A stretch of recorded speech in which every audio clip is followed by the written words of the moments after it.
Hi again, everyone, and welcome to the Black Book Today. I'm Sam McKee, joined by Bob Hollywood Hayden. We are in the auctioneer's stand here at the annual Standardbred Horse Sales Company auction in Harrisburg, Pennsylvania. And Holly, it's safe to say that this is the World Series of horse sales. With the Baseball World Series just over, it's just getting underway here at Harrisburg. If you have any thoughts at all of celebrating on harness racing's greatest stage, you got to be right here. Over 1,000 yearlings go through the ring the first 3 days of the sale. And with 1,000 yearlings falling under the auctioneer's hammer, there's something in every budget, every price range, and every taste. You can go for $37,000 for Bunny Lake. She turned out to be the 2001 Horse of the Year, or $190,000 for Rock and Roll Hanover, the 2005 winner. Either way, it certainly appears the 2009 Horse of the Year is going to be in this room. And one of the unique things about this year's auction is the buzz over a fearsome foursome of first crop trotting stallions. Something for everybody. Cantab Hall, the only 2-year-old trotter ever voted Trotter of the Year. You have Winsong's Legacy. He was 6 for 6 in finals, a Triple Crown winner. You have Tom Ridge, the 1-heat and 2-heat world record setter. He was the fastest ever trotter when he retired. And the overseas horse, Revenue. Indeed, something for all. Well, Holly and I made the rounds. We talked to several of the movers and shakers in the industry, so sit back, relax, and enjoy the Black Book Today.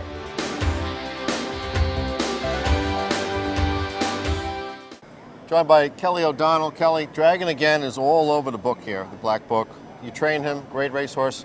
Are you surprised that Dragon Again is as prominent right now as he's been? Not really, Bob. He was a great horse. As a 2-year-old, he won in 53 and 3 at Delaware. He was 3rd in the Breeders' Crown. Come back at 3 and raced really well. He's a great-looking horse, just a super individual, he shows it by his offsprings. I mean, they're all good-looking horses, put together well, dark, black. Most 90% of them pace free-legged. So, and I think the thing that helps a lot of his horses the most is their gait. I mean, they're really good gaited, flawless gaited. And I think when you get a horse like that, a lot of them don't have to wear a lot of boots. And, they're not interfering, and I think that's carried over a lot. Hey, the gavel went down for $25,000 for Hoosier Boy. You were right there. What was that moment like? And would you believe that he's almost near $2 million now as a 9-year-old? He's a tough horse. I bought him for Mr. Molnax, and I raced him at 2 and 3, and then we turned him over to Mark Ford to race later on in his career. He's just an iron horse, and when we bought him, he was real small, just a little horse. That's why he didn't bring a whole lot. But the mare he's out of was a tough mare, and he's carried that on. How many of the horses in the Black Book do you look at, you get a chance to see? Probably, I probably look at about 250 of them. Mostly yearlings? Are you still in racehorse business? How's that work? I look at mostly all yearlings. We take all the young horses to Florida and train in the winter. I usually turn over our 3-year-olds coming 4, just because we concentrate on the younger horses. A lot of owners love the first crop sires. How about you? Oh yeah, I mean, it's interesting, the tough part about the first crop is it's interesting for the breeders and for the buyers, because they usually bring more money than what you expect. So you got to pick your right one. A lot of people over here on my right looking at videos. Does that matter to you, the videos at all? I like looking at videos. I mean, you can see, especially if you don't get a chance to go to the farm, which is hard to do at this time of year because we're racing and still doing this and all kinds of stuff. So it's hard to travel to all the farms, and at least you can see the way they're gaited and the way they travel, and if they're going to hit a knee or whatever. So I look at the videos, yeah. Now, when push comes to shove for a horse, what's more important, the Black Book or your own gut feeling? You got to have a good gut feeling about the horse, and at the same time, he's got to have a good pedigree and confirmation. So I use all 3. Okay, successful man at the sales, Kelly O'Donnell. Thanks so much for stopping by. Sometimes people think of training horses as a man's game, but a lady who's been very successful is joining me right now. That's Paula Wellwood from up in Ontario. And Paula, another great season with you with trotters, especially your 3-year-old Laddie. Yes, he's done very well. Had another good year, and we got a few more races left, so we're hoping to continue. And hopefully the Breeders' Crown will be one of those races? Yes, we're planning on bringing him. He's got one left in Ontario, and then on to the Breeders' Crown. What about Donato Hanover? Do you think you have any possibility of beating him, or do the stars have to really line up for Laddie to have a crack at that? The stars would definitely have to add up, but anytime you can finish on the board to Donato Hanover, and I've done it twice race with Laddie, I think I'm quite happy with that and don't care. I'd like to beat him, but it doesn't matter to me. And now, when you come to Harrisburg, is it the pedigree on the catalog page that attracts your attention, or are there certain stallions you're looking for, or is it how the individuals look that catches your eye? I look for pedigree, mostly on the dam side. Always taught that by my father, and they have to be a decent-looking individual. And Paula, do you feel like you do your best work when you have a smaller stable with like maybe 12, 15 horses, or do you do your best when you have 30 or 40 horses you're training? No, that's the only difference I have from my father is numbers are down. Numbers did not. I had the big stable with him and had a lot of run the whole thing, but I don't enjoy that, and I find I want less where I can concentrate on them more myself, and so far been successful at it. Well, you've enjoyed a lot of success recently, and you seem to be enjoying life as well. Thanks for joining us, Paula, on the Black Book today. Thank you. Joining us now on the Black Book today is the man behind the Standardbred Horse Sales Company, the president, Pete Spears. And on the eve of our first session, you've got to be very optimistic about this year's sale.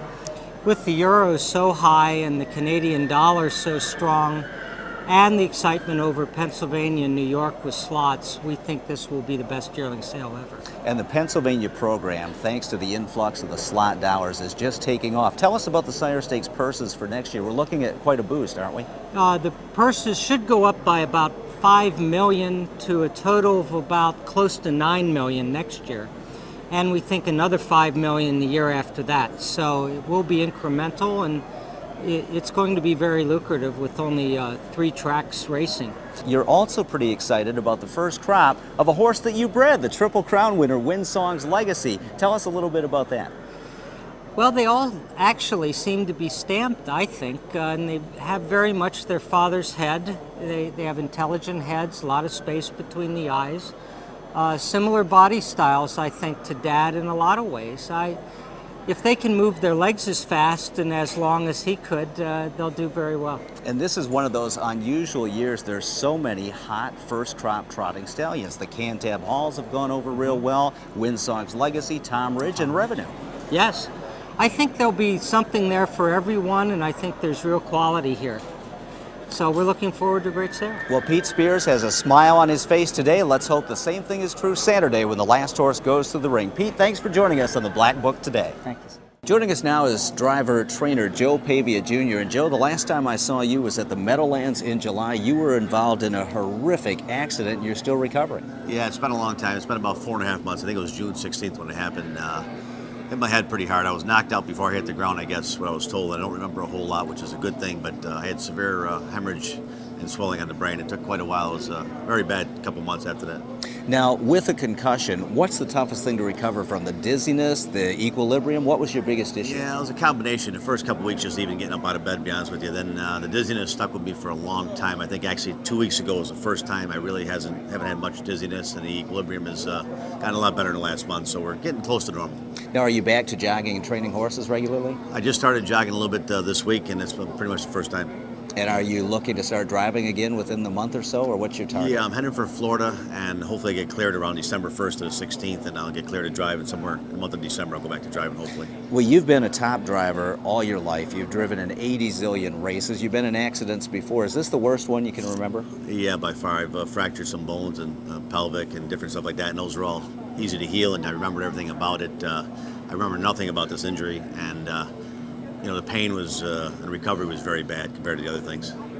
Mentally, is it a tough thing to come back from? I mean, when you start driving again, will that be in the back of your mind, or do you just have to force it out? Well, in the past history, I just, just get behind the gate, and you always remember it the first time. You just kind of say to yourself, well, it's either 100% or nothing, and once you get behind the gate and you go, it should be okay, and I think I'll be fine. I don't ever watch my wrecks and replays, and I didn't watch this one. I don't remember much about this one, so it's better that way for me.